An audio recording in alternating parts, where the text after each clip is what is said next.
আমচুৰ সভাপতি ডাঙৰীয়া ইতিমধ্যে আটক যে চাপৰ আৰক্ষীয়ে কৰিছিলে ইতিমধ্যে আমচুৰ প্ৰবল দাবীত মুকলি কৰি দিছে। মই আমচুৰ সভাপতি ডাঙৰীয়ালৈ গৈছোঁ, তেখেতৰ মন্তব্য কৰাব।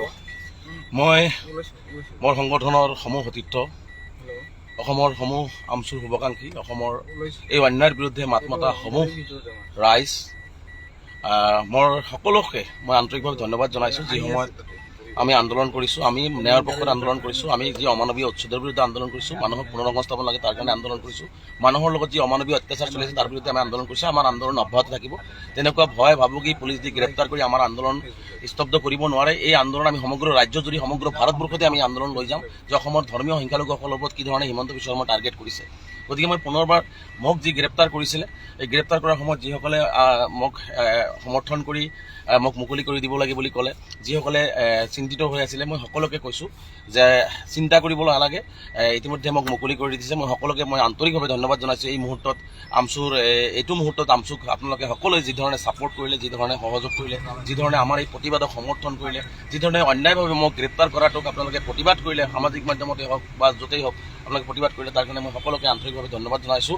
আৰু মই সকলোকে আহ্বান জনাম, যেতিয়ালৈকে সংখ্যালঘু ৰাইজে, কাৰণ আমি কোনো অন্যায় কথা কোৱা নাই, আমি কোনো অসাংবিধানিক কথা কোৱা নাই, অগণতান্ত্ৰিক কথা কোৱা নাই। আমি কৈছোঁ হিমন্ত বিশ্ব শৰ্মা ডাঙৰীয়াই সংবিধান বহিৰ্ভূতভাৱে অগণতান্ত্ৰিকভাৱে যি ধৰণে মানুহক অন্যায় কৰি আছে তাৰ বিৰুদ্ধে আমাৰ প্ৰবল আন্দোলন আছে আৰু এই আন্দোলন চলি যাব। কোনো পুলিচৰ লাঠি গুলি বা আমাক জেলত ভৰাই আমাৰ এই আন্দোলন ৰোধ কৰিব নোৱাৰে। মই পুনৰবাৰ মই সকলোকে আন্তৰিকভাৱে ধন্যবাদ জনাইছোঁ। যিহেতু অলপ শাৰীৰিকভাৱে অসুস্থ হৈ আছোঁ, গতিকে মই পুনৰবাৰ আপোনালোকক নিশ্চিতভাৱে মোৰ ফেচবুক একাউণ্টৰ জৰিয়তে আপোনালোকক লগ পাম।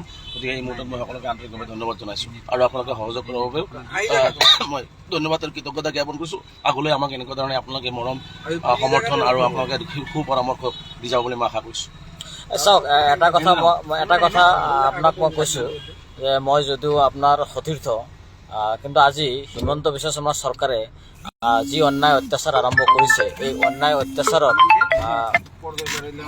ক্ষেত্ৰত আজি আমচুৰ সভাপতি ডাঙৰীয়া আপোনালোকে দেখা পাইছে। ইতিমধ্যে তেখেত মুকলি আকাশৰ তলত আহিছে। যি চাপৰ আৰক্ষীয়ে গ্ৰেপ্তাৰ কৰিছিলে, কৈছোঁ যে ইতিমধ্যে আমচুৰ সভাপতি ডাঙৰীয়াক চাপৰ আৰক্ষীৰ পৰা আমি মুকলাই আনিছোঁ। হাজাৰ হাজাৰ ৰাইজ একত্ৰিত হৈছিলে। আজি একত্ৰিত হৈ আমচুৰ সভাপতি ডাঙৰীয়াক ইতিমধ্যে মুকলি আকাশৰ তলত আহিছে।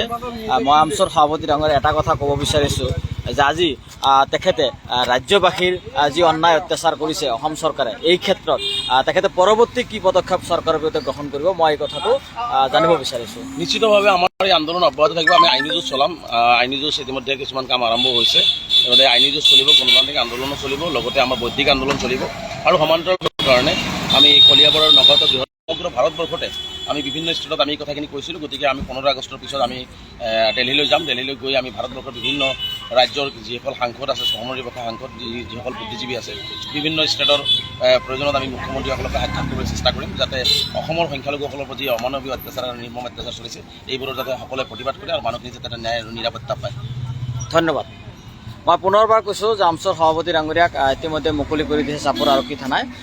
গতিকে আমাৰ সকলো সতীৰ্থসকলক আমি ধন্যবাদ জ্ঞাপন কৰিছোঁ যে আমি আমাৰ এই যি আন্দোলনৰ কাৰ্যসূচী, এই আন্দোলনৰ কাৰ্যসূচী যাতে সফল হয়। আগন্তুক দিনত আমি আমচুৰ যিসকল কৰ্মীয়ে আমাৰ এই গোটেই আটক কৰাৰ পিছত যিমানখিনি কষ্টৰে তেওঁলোকে থিয় হৈ আছিলে চাপৰ থানাৰ সন্মুখত, প্ৰায় হাজাৰ হাজাৰ মানুহ একত্ৰিত হৈ চাপৰ থানাত তেওঁলোকে আমচুৰ সভাপতি ডাঙৰীয়াক আটক কৰিছে মোকলাই দিয়াৰ দাবীত তেওঁলোকে গণ অৱস্থান কৰা বুলি ক'লে ভুল নহয়, তেওঁলোকে গণ অৱস্থান কৰিছিলে।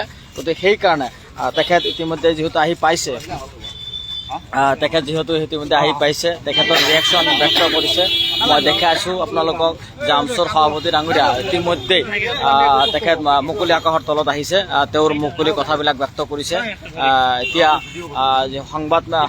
সাংবাদিক বন্ধুসকলৰ আগত এই কথাটো ব্যক্ত কৰিব, মই ভাবোঁ তেখেতৰ ব্যক্তটো কৰিব।